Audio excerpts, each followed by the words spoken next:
The Dron Remedial Galactic Classification Bureau had quite the filing system, thank you very much. 17,000 species catalogued, cross-referenced and neatly arranged by threat level, intelligence quotient, and general usefulness to civilized society. At the very top of the pyramid sat the Vorthak Empire, 8 feet of crystalline perfection wrapped in what could generously be called the galaxy's most advanced case of chronic bad attitude. They had conquered 47 star systems in the past century alone, and their idea of diplomacy involved pointing very large guns at things until those things agreed to be conquered. The Bureau's current favorite coffee mug bore the inscription "Another day, another species subjugated," which pretty much summed up galactic politics since the Vorthak had decided that ruling everything was their cosmic calling. Humanity, meanwhile, occupied a rather special position in this grand hierarchy, Category 7 Sentients to be precise, which placed them somewhere between sentient houseplants and those irritating creatures that make noise when you step on them. The official designation read, "Former apex predators, currently domesticated, suitable for maintenance work, waste disposal and entertainment purposes. Handle with mild caution, may bite when cornered." The irony wasn't lost on anyone who bothered to remember that humans had once been the terror of their own little blue marble, but that was before the Vorthak arrived with their reality-bending technology and their charming habit of turning entire continents into parking lots when negotiations got tedious. Now, humanity's finest representatives could be found scrubbing plasma conduits and emptying trash receptacles across the galaxy, their former reputation as bloodthirsty warriors reduced to a footnote in xenobiology textbooks. The Vorthak found it particularly amusing to assign humans to cleaning duty aboard their own warships, the very vessels that had glassed Earth's major cities during the 3-day war that historians would later call the galactic equivalent of swatting a fly. Deep in the bowels of the Vorthak dreadnought inevitable Conquest, one such human was currently engaged in the glamorous task of recalibrating atmospheric recyclers. The work was mind-numbing, thankless, and came with the constant risk of accidentally discovering what Vorthak soldiers used their bathroom facilities for. Spoiler alert, it wasn't pretty. Our protagonist, let's call him the janitor, since that's what his official work permit said, had been at this particular job for 3 Earth years now. 3 years of crawling through maintenance shafts, 3 years of nodding respectfully at alien overlords, who spoke to him like he was a particularly clever pet, and 3 years of quietly cataloging every structural weakness, security flaw, and tactical vulnerability of the most advanced warship in the Vorthak fleet. Because here's the thing about humans that the Galactic Classification Bureau had somehow missed in all their meticulous filing. They were exceptionally good at holding grudges. The janitor paused in his work as footsteps echoed through the corridor above. Heavy, deliberate, crystalline, definitely Vorthak. He pressed himself against the maintenance shaft wall, becoming one with the shadows in that peculiarly human way that had once made them excellent persistence hunters, and excellent eavesdroppers as it turned out. "The human infestation grows worse by the cycle," came the voice of Sub-Commander Vexthul, whose idea of a good time involved melting planets for sport. "Intelligence reports breeding populations on 17 outer rim worlds. They reproduce like bacteria." A second voice, higher-pitched and somehow even more condescending. "Surely you exaggerate, Sub-Commander. They're Category 7 sentients. What possible threat could they pose?" "The same threat any pest poses when left unchecked," Vexthul replied, his voice carrying that particular tone of someone who'd dealt with rodent problems before. "They multiply, they consume resources, and eventually they start getting ideas above their station." The janitor's grip tightened on his plasma wrench. Getting ideas above their station. How delightfully presumptuous of a species that had needed reality-warping technology to defeat Stone Age civilizations. "The High Command grows concerned," Vexthul continued. "There are reports of human communities organizing, establishing what they call settlements, as if they have some inherent right to exist without our explicit permission." "Preposterous," scoffed the second voice. "They're a conquered species. Domesticated. Their warrior instincts have been bred out through generations of servitude." The janitor almost laughed, almost, because the Vorthak, for all their technological superiority and casual genocide, had made one critical error in their assessment of human nature. They assumed that being conquered was the same as being broken. They assumed that 3 generations of scrubbing their floors and emptying their waste receptacles had somehow rewired millions of years of evolutionary programming. They assumed that humans, having lost one war, would simply give up their rather impressive talent for violence and settle into permanent servitude with grateful smile. The footsteps faded as the Vorthak officers continued their patrol, leaving the janitor alone with his atmospheric recyclers and his thoughts. He finished the recalibration with practiced efficiency, then produced a small, seemingly innocuous device from his toolkit. To anyone watching, it would look like a standard diagnostic scanner. In reality, it was uploading detailed schematics of the ship's life support systems to a network that the Galactic Classification Bureau would have found very interesting indeed. Because while the Bureau had been busy categorizing humanity as domesticated, humans had been busy doing what humans did best: adapting, learning and planning for the day when the galaxy's newest apex predators would discover that sometimes the prey fights back. The janitor finished his work and moved on to the next section, whistling softly under his breath. It was an old Earth tune, something about the times changing. The Vorthak guards he passed paid him no attention whatsoever. After all, he was just a Category 7 sentient with a mop and a smile. Just a human who'd learned that the best way to study your enemies was to clean up after them. Just another day in the new galactic order, where apex predators were about to learn a very old lesson about assumption. The Vorthak High Command operated out of a space station that looked like someone had taken a crystal cathedral and crossbred it with a weapons factory, which, come to think of it, was exactly what they'd done. The architects had apparently decided that subtle intimidation was for species with actual personality disorders, and had instead opted for the make everything sharp and glowing approach to interior design. In the primary briefing chamber, a room that managed to be both blindingly bright and ominously dark at the same time, Fleet Admiral Kethmore was having what could charitably be called a very bad day. The holographic displays floating around him showed red dots scattered across 17 different star systems, each one representing what the intelligence reports euphemistically referred to as human population clusters.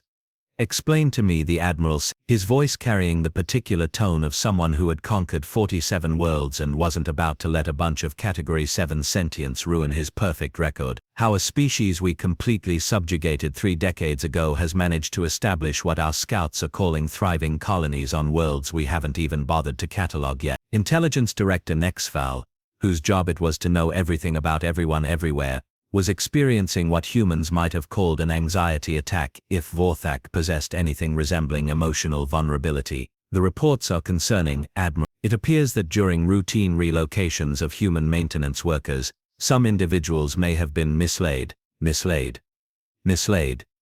The Admiral's crystalline features somehow managed to convey incredulity despite being made of living rock. "We mislaid entire breeding population. The humans have proven surprisingly resourceful at, shall we say, making themselves scarce during transport operations." Nexval consulted his datapad with the resigned air of someone explaining why the family pet had somehow learned to pick lock. "They seem to possess an unusual talent for hiding in cargo holds, maintenance shafts and what our logistics officers describe as spaces that mathematically shouldn't exist." Admiral Kethmore processed this information with the sort of glacial patience that had made him legendary among his enemies, most of whom were now decorative glass sculptures in his private collection. "And these mislaid humans have been doing what exactly? Starting book club, organizing pottery classes." "Well," Nexval cleared his throat, which in Vorthak sounded like rocks grinding together in a cement mixer, "they appear to have been breeding. All species breed, Director. It's hardly newsworthy." "Yes. But Admiral, they've been breeding at a rate that our xenobiologists describe as mathematically offensive. Current estimates suggest exponential population growth patterns that would make a plague virus envious." The Admiral leaned back in his command throne, a piece of furniture that had been designed by someone who clearly believed that comfort was for the weak. "Show me the numbers." The holographic display shifted, showing population curves that climbed with the sort of enthusiasm typically reserved for teenagers discovering recreational chemistry. Conservative estimates put human numbers in the low millions across the 17 known colonies. Worst-case scenarios suggested numbers that made the Director's crystalline skin take on a distinctly greenish hue. "How?" the Admiral asked with the patience of someone who had once personally strangled a star. "Did we fail to notice millions of humans deciding to play house on the galactic frontier? The colonies appear to be deliberately inconspicuous," Nexval admitted. "They've established settlements on worlds we classified as uninhabitable, worthless, or too boring to bother conquering. Mining asteroids, agricultural planets with unsuitable atmospheres, Research stations on frozen moons that exist purely to make other frozen moons feel better about themselves, and they're surviving on these worthless rocks because, Admiral, they're humans. The director's tone carried the sort of weary resignation typically reserved for parents discussing their teenagers' incomprehensible life choices. Apparently unsuitable for habitation translates to challenging but manageable in their primitive linguistic systems. Admiral Kethmore stood, his 8-foot frame casting shadows that seemed to actively avoid looking at him directly. What are our field commanders reporting? That's where things become interesting. Nexfile brought up a new series of displays, these showing incident reports from across the galaxy. Maintenance crews are reporting increased efficiency in human workers. Transport coordinators note improved cooperation during relocation efforts. Ship commanders praise their human custodial staff for exceptional attention to detail. That sounds positive. It would be, Admiral, if we believed for 1 microsecond that a species capable of nuclear warfare had genuinely embraced custodial work as their life's passion. The Admiral paused, a concept that for Vorthak involved several seconds of absolute stillness, while their crystalline brains processed information at roughly the speed of continental drift. You suspect coordinated activity? I suspect, Admiral, that we may have made a critical error in our assessment of human psychology. Nexfile pulled up a final display showing communication intercepts from the past year. These are coded transmissions our analysts initially dismissed as human recreational chatter. Discussions of cleaning schedules, supply requisitions and maintenance protocols. Sounds appropriately menial. Yes.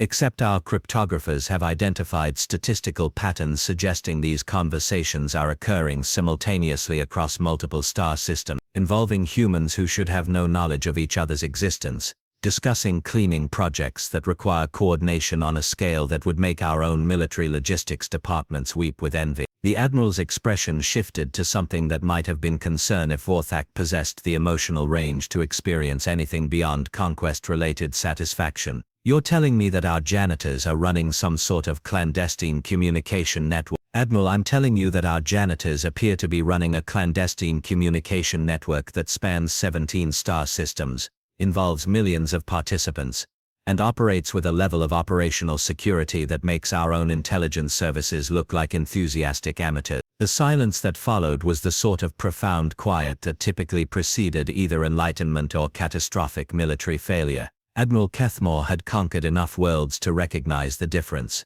Recommendations, he asked finally. Immediate implementation of the pest control protocols, Admiral.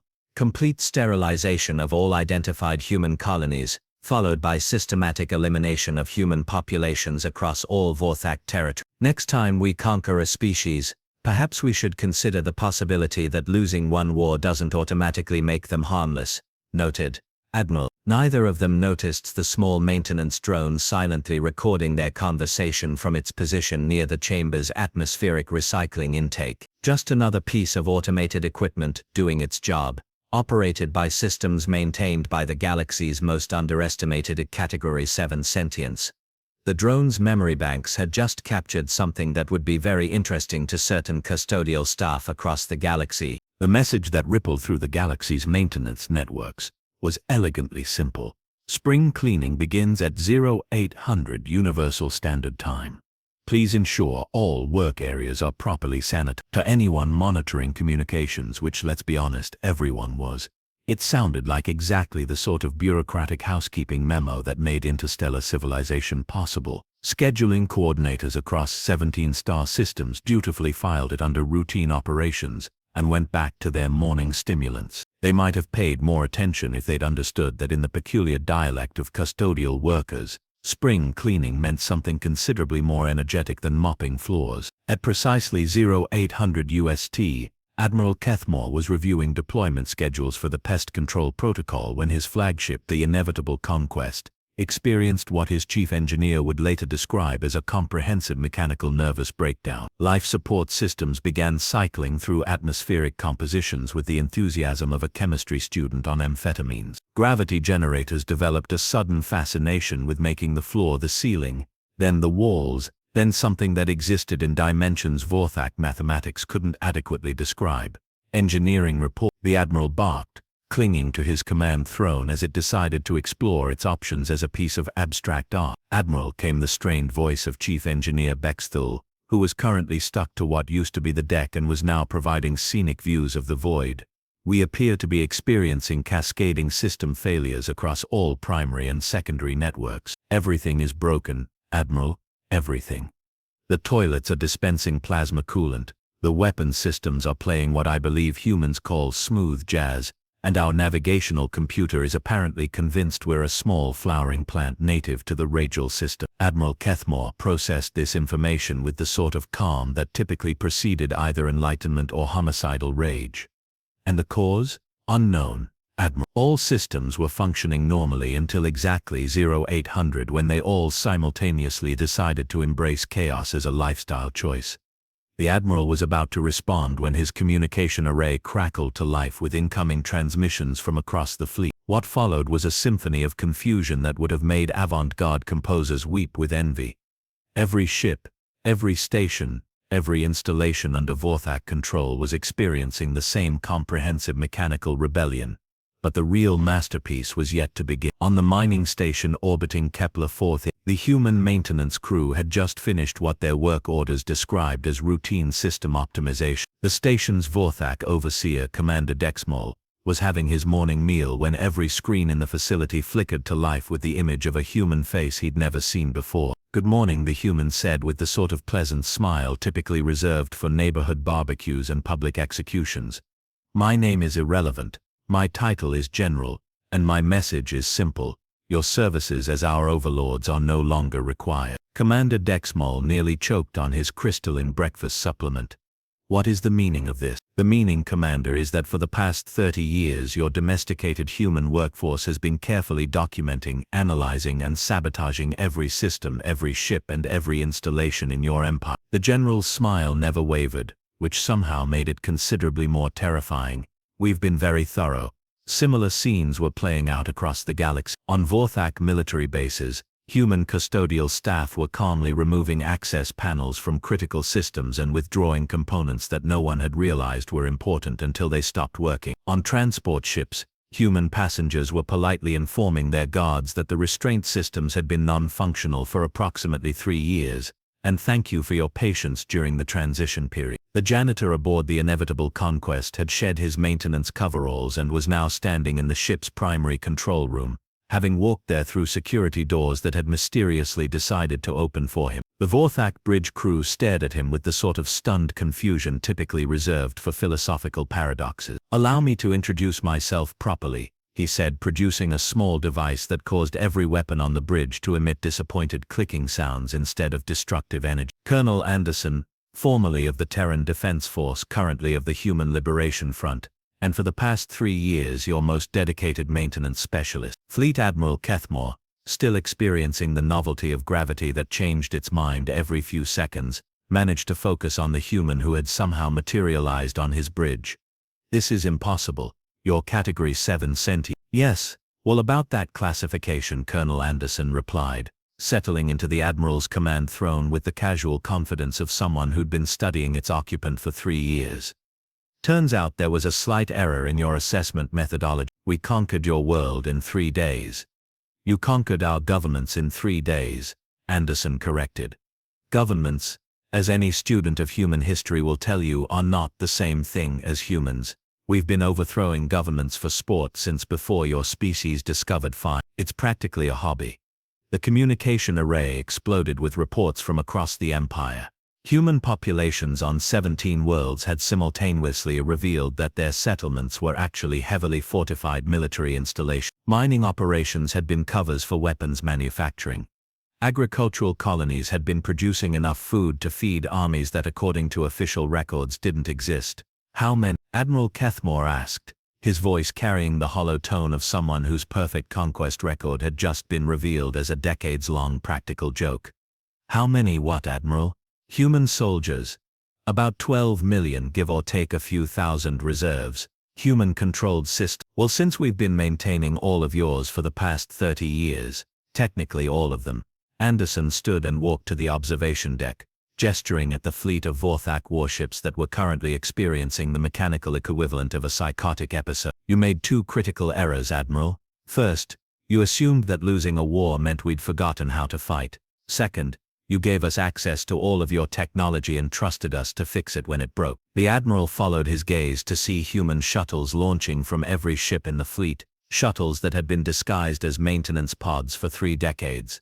Each one was broadcasting surrender demands in 17 different languages. The funny thing about apex predators, Anderson, 3 hours after what historians would later call the Great Custodial Uprising, the Andromeda Galactic Classification Bureau found itself in the rather awkward position of having to completely rewrite their filing system. The emergency session was called to order by Director Prime Yexstar, whose species had the useful evolutionary trait of changing color when stressed. He was currently a shade of purple that didn't exist in most star systems. Ladies, gentlemen, and assorted crystalline life forms, he began, consulting a datapad that seemed to be updating itself faster than he could read. We appear to have experienced what our xenosociologists are calling the most comprehensive intelligence failure in recorded galactic history. The assembled representatives from 47 different species murmured among themselves with the sort of nervous energy typically reserved for root canal procedures or tax audit. The Vorthak delegation was notably absent, having been politely invited to enjoy involuntary retirement on a pleasant agricultural world where their new human administrators assured them they would be treated with all the consideration due to former galactic tyrant. The humans, Director Prime Yexstar continued, have presented us with a rather comprehensive dossier outlining their activities over the past 3 decades. The document runs to approximately 47,000 pages and includes detailed schematics of every major installation in Vorthak space, complete psychological profiles of their leadership, and what appears to be a surprisingly thorough recipe collection from 17 different worlds. Councillor HFY of the Andorian Trade Federation raised a tentacle. Are we to understand that the humans were never actually conquered? Oh, they were conquered, came a new voice from the chamber's entrance. We just didn't stay that way. Colonel Anderson walked into the chamber with the sort of confident stride that suggested he'd been planning this entrance for approximately 30 years. Behind him came a delegation of humans who had, according to their official records, been employed in various menial positions across the galaxy. Their actual credentials, recently updated, made for considerably more interesting reading. Allow me to introduce myself properly to the galactic community, Anderson said, settling into the witness chair with the casual air of someone who'd been looking forward to this moment for 3 decades. Colonel David Anderson, commanding officer of Operation Long Game, former maintenance specialist aboard 17 different Vorthak installations, and current military advisor to the newly established Human Colonial Authority. The silence that followed was the sort of profound quiet that typically preceded either diplomatic breakthroughs or galactic wars. Director Prime Yexstar had shifted to a color that most species couldn't actually perceive. Operation Long Game, he managed. 30 years of the most elaborate infiltration operation in military history, Anderson explained with evident pride. The basic strategy was elegantly simple: let ourselves be conquered, accept assignment as maintenance workers throughout their empire, then spend 3 decades systematically compromising every system they owned while building our own infrastructure in places they were too arrogant to look. Councillor Nextera of the Regelian Science Consortium leaned forward. You're telling us that your entire species spent 3 decades pretending to be janitors? Not our entire species, Anderson corrected. Just the 12 million volunteers who thought it sounded like fun. The rest were busy establishing colonies, building weapons, raising families, and generally doing all the things conquered species aren't supposed to be capable of. But the Vorthak monitored your populations constantly. They monitored the populations they knew about, Anderson replied. Turns out that when you classify a species as too primitive to be worth tracking, they develop a remarkable talent for not being tracked. We've been hiding in plain sight for 3 decades, disguised as exactly the sort of harmless custodial workers you'd expect from a conquered species. The chamber erupted in confused chatter as representatives tried to process the implications. The Vorthak Empire, which had dominated galactic politics for a century, had been systematically dismantled by their own cleaning staff. It was the sort of poetic justice that usually required professional writers to make believable. Director Prime Yexstar raised his primary appendage for silence. What are your intentions regarding the former Vorthak territories? Administration, Anderson replied simply. The Vorthak, despite their charming personality disorders, were surprisingly efficient at managing large-scale infrastructure. We intend to continue operating their systems, just with significantly less genocide and considerably better working conditions. And the other species under Vorthak control, free to govern themselves, trade with us or ignore us entirely, as they prefer. We're not particularly interested in empire building. Empires require too much paperwork, and frankly, we've spent enough time filling out maintenance reports to last several lifetimes. Counselor Vexter, not to be confused with the recently retired Vorthak officer of similar name, cleared his throat. What guarantees do we have that humanity won't simply become the next galactic hegemon? Anderson's smile carried the sort of gentle amusement typically reserved for children asking why the sky was blue. Counselor, we've just demonstrated that we can infiltrate, subvert, and overthrow the most powerful military force in the galaxy, using nothing more sophisticated than mops and strategic patience. Do you really want to give us a reason to do it again? The chamber fell silent as representatives contemplated the implications. The humans had just proven that they could topple empires from the inside while appearing completely harmless. The thought of what they might accomplish if they actually appeared threatening was enough to make several species reconsider their foreign policy positions. However, Anderson continued, we're perfectly happy to continue doing what we do best, fixing things that are broken, maintaining systems that keep civilization running, and generally making sure the galaxy doesn't fall apart from neglect. The only difference is that now we're doing it voluntarily, with proper wages and reasonable working hours. Director Prime Yexstar consulted his datapad, which was now updating so rapidly it appeared to be having a seizure. The Classification Bureau will need to review humanity's threat assessment. Category 1 Apex Predators seems appropriate, Anderson suggested helpfully, with a subspecialty notation for exceptional patience and advanced custodial sciences. And so the galaxy learned a lesson that Earth's various extinct megafauna could have taught them, if anyone had bothered to ask. Apex predators aren't always the biggest, strongest, or most obviously dangerous species in the ecosystem. Sometimes they're the ones that smile pleasantly while they're cleaning up after you, learn everything there is to know about your weaknesses, and wait 30 years for the perfect moment to remind you that being at the top of the food chain is always a temporary condition. The Andromedal Galactic Classification Bureau updated their files accordingly. Humanity, Category 1 Apex Predators, handle with extreme caution. Do not underestimate, do not attempt to domesticate, and whatever you do, don't let them near your maintenance system. Because in the end, the galaxy discovered what humans had always known. It's not the size of the predator that matters, it's the size of their patience. Continued, is that they're only apex until something better comes along. And humans, Admiral, have always been exceptionally good at becoming something better. Outside, the first Vorthak ships were powering down their weapons and broadcasting surrender codes. The mighty empire that had conquered 47 worlds was learning that sometimes the prey spends 30 years sharpening its teeth. The galactic food chain, it seemed, was about to experience some significant reorganization.